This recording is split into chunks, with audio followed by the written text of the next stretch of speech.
कि चढ़ मम सायक सयल समेता, अब पठुओं तो ही जह कृपा निकेता।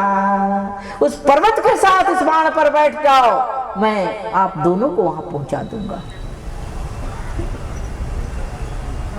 अब हनुमान जी क्या बोलते? अच्छा, इनको अपने आप पता हो जाएगा। हनुमान जी ने सोचा, बाण आया और बाण पर जय श्री राम कह करके श्री हनुमान जी महाराज बैठ गए। और जब बैठ गए तो उस बाण ने हनुमान जी को पुष्प की तरह उठा लिया। अब जब पुष्प की तरह उठा लिया तो एक पंक्ति यहाँ पर जड़ा है, उसमें लोगों को बड़ा भ्रम होता है। वो पंक्ति क्या है कि सुन कपि मन उपजा अभिमाना। ओहो, अरे राम राम, हनुमान जी के मन में अभिमान जो है ना, अभिमान के विषय में कहा गया है सकल शोकदायक अभिमाना। सबसे खतरनाक कोई हमारा शत्रु है तो अभिमान ही है, और अभिमान से बचना भी बड़ा कठिन है। शायद ही कोई ऐसा हो जो अभिमान से बचे। मैं निवेदन करूं, तन का अभिमान, धन का अभिमान, बल का अभिमान, सौंदर्य का अभिमान, विद्या का, कोई ना कोई। मैं तो यहाँ तक कहती हूँ, अरे भाई, अभिमान से बचना बड़ा कठिन है। विचार करना और माफ करना, कभी कभी अपने धीरे से ही हृदय में एक अंकुर उपज जाता है। अपने पाठ पूजा का भी अहंकार हो जाता है। कोई ब्रह्म मुहूर्त में उठा भगवान नाम लेते हुए, और पड़ोसी के विषय में मालूम हुआ कि तो 10 बजे के पहले उठते ही नहीं। मन में है, अरे 10 बजे तक वो सोने वाला, मन में आ गया वो 10 बजे तक सोने वाला है और मैं तो ब्रह्म मुहूर्त में उठने वाला। उठने का फल खत्म हो गया। लेकिन कभी कभी अपनी नम्रता, अपनी सरलता का भी अहंकार हो जाता है। भाई, कोई कहे या न कहे, कितने लोग तुरंत बौखला जाते हैं। और मुझे तो क्रोध आता ही नहीं, क्रोध तो नहीं आता है, लेकिन दूसरा आ गया अहंकार। तो इस प्रकार अहंकार से बचना बहुत कठिन है महानुभाव। एक ने कहा तो कोई नहीं बचा, तो हनुमान जी भी तो नहीं बचे।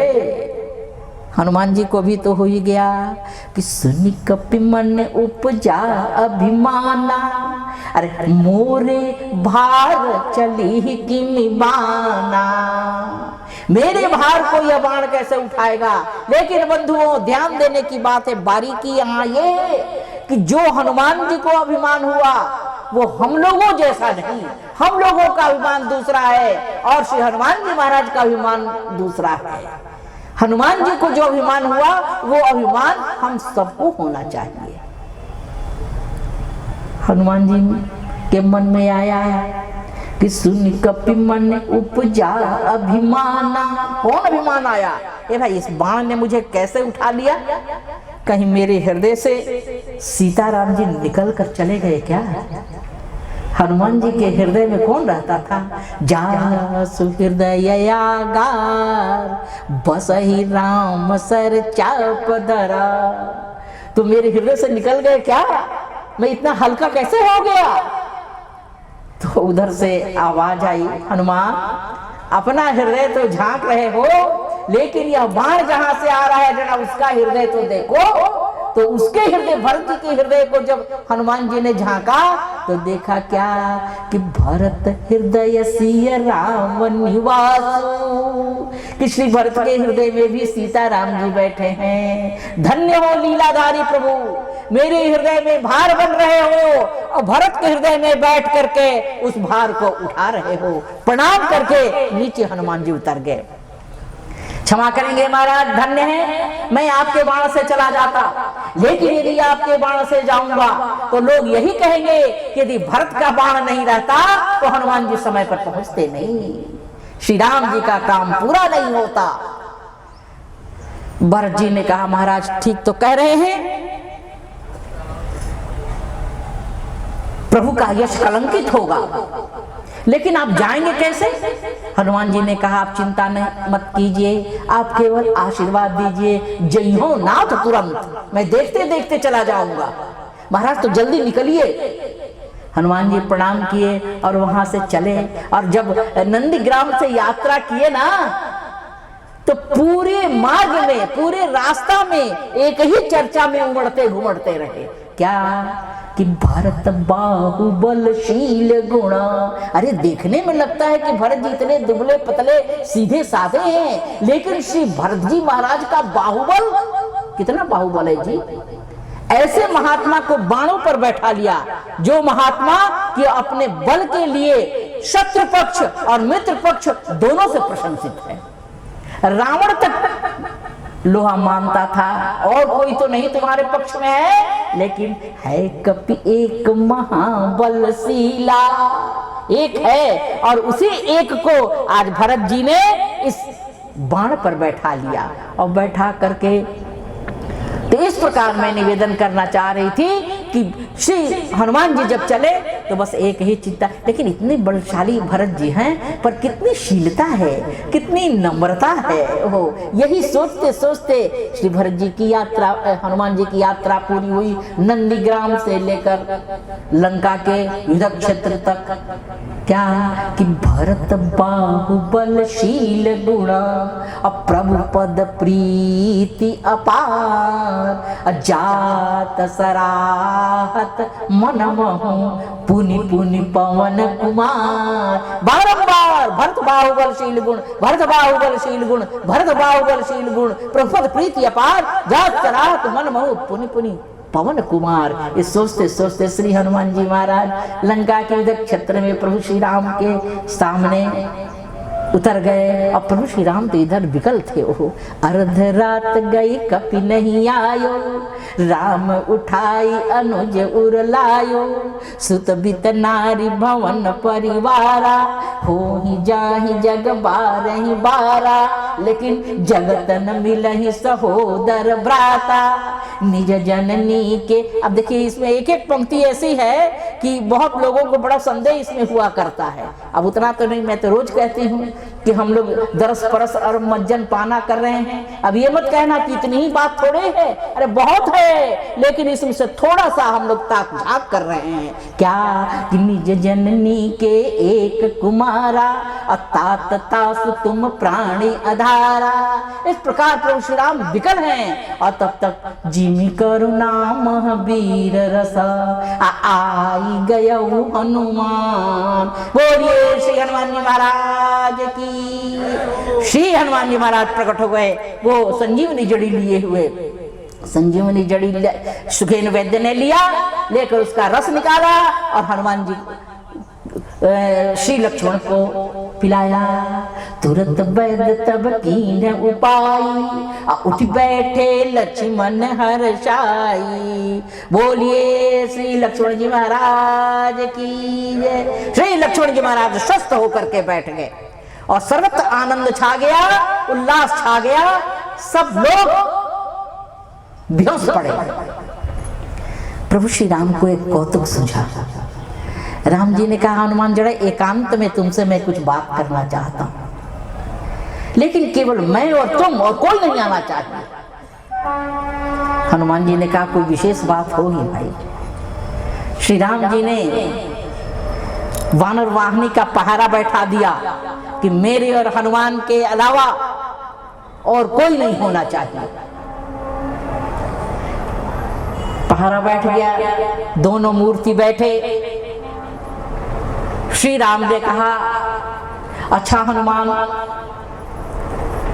कैसे कैसे गए, कैसे कैसे आए, जरा बताओ तो सही। हनुमान जी बताने लगे। अच्छा जाने की बात छोड़ो, लौटे तुम कैसे? हनुमान जी ने सारी बात बताई। श्री राम ने कहा, ये हनुमान, मैं अपने भक्तों से ज्यादा लेखा जोखा नहीं लेता, पर आज मेरे मन में एक भाव आया है। बेटा एक बात बताओ तो, तुम्हारे जैसे वीर पवन सुत पावन नामो अपने बस करी राखे रामो, केवल अपने नाम जप के द्वारा तुमने मुझे अपने वश में कर लिया है। तो एक बात बताना कि नंदीग्राम से और ये युद्ध की भूमि लंका में तुम आ गए, इतनी देर में तुमने कितनी बार हमारा नाम जपन किया? हनुमान जी ने कहा मारा गया काम से, पूछना ही था तो इसी यात्रा का पूछा, पहले का नहीं पूछा। बोलो हनुमान, जब कई बार पूछा तो हनुमान जी ने कहा सरकार सत्य बोलूं या असत्य बोलूं? राम जी ने कहा तुमसे असत्य की कोई जो है आशा ही नहीं कर सकता। तो हनुमान जी ने कहा सरकारी इस यात्रा में एक बार भी हमने आपका नाम नहीं लिया। अरे हनुमान, तुम्हारे जैसा नाम मेरे नाम का जापक पुजारी इतनी लंबी यात्रा कर लिए, तुमने हमारा नाम नहीं लिया, क्या कर रहे थे? तो हनुमान जी नीची निगाह करके बोले महाराज क्या बताऊं, बस एक ही चर्चा में मैं लिपटा रहा, बस एक ही चर्चा एक ही नाम करते करते मैं आपकी सेवा में पहुंच गया। वो कौन सी चर्चा, कौन सा नाम था हनुमान? एक बात कहूं, जो अपना बहुत प्रिय होता है ना, अपना होता है ना, उसकी प्रशंसा हम बार बार सुनना चाहते हैं। कोई अपने बच्चे की प्रशंसा आकर कह देता है तो बड़ा प्रिय लगता है, अच्छा लगता है, लेकिन बार बार हम उसे उठकेरते हैं, क्या सच में ऐसा है क्या? जी नहीं नहीं, वो तो ऐसा है नहीं, अरे उसने ऐसा काम किया क्या, सुनने में बड़ा अच्छा लगता है। तो हमारे प्रभु को भी बड़ा अच्छा लग रहा है। उन्होंने कहा कि क्या करते हुए तुम इस पूरे यात्रा को पार कर लिए? तो हनुमान जी ने कहा बस एक ही चर्चा में मैं रह गया, भरत बाहुबलशील गुणा प्रभु पद प्रीति अपार, जात सराहत मन महु पुनि पुनि पवन कुमार। आज प्रभु श्री राम भी आनंद मग्न हो गए। ओ संसार को यह उदाहरण मिल गया। मेरे मन में बड़ा संकोच लगता था कि सारे संसार में यह तो है, श्री भरत के समान कोई प्रेम मूर्ति नहीं है, श्री भरत के समान त्यागी नहीं है, श्री भरत के समान कोई बलिदानी नहीं है, लेकिन यह कोई उदाहरण नहीं मिल रहा था कि हमारे श्री भरत को कोई बलशाली भी कहते हैं। और जबकि यह नियम है क्या, क्षमा शोभती उसी भुजंग को जिसके पास गरल हो।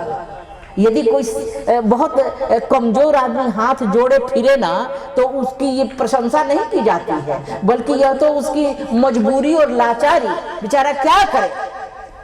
और वही कोई बलशाली सब प्रकार से योग्य व्यक्ति हाथ जोड़ी करता है तो उसकी विनयशीलता कही जाती है, विनम्रता कही जाती है। तो हमारे भरत को त्यागी बलिदानी प्रेमी तो कहा जा रहा है, पर श्री भरत में बल भी है, यह कोई उदाहरण नहीं मिल रहा था, लेकिन आज मिल गया। एक ऐसा बलशाली जो अपने बल के कारण शत्रु पक्ष और मित्र पक्ष दोनों से प्रशंसित है, जिसका लोहा रावण मांगता है, और आज वो प्रमाण पत्र दे रहा है क्या कि भरत बाहुबलशील गुणा प्रभु पद प्रीति अपार, जात सराहत मन महु पुनि पुनि पवन कुमार।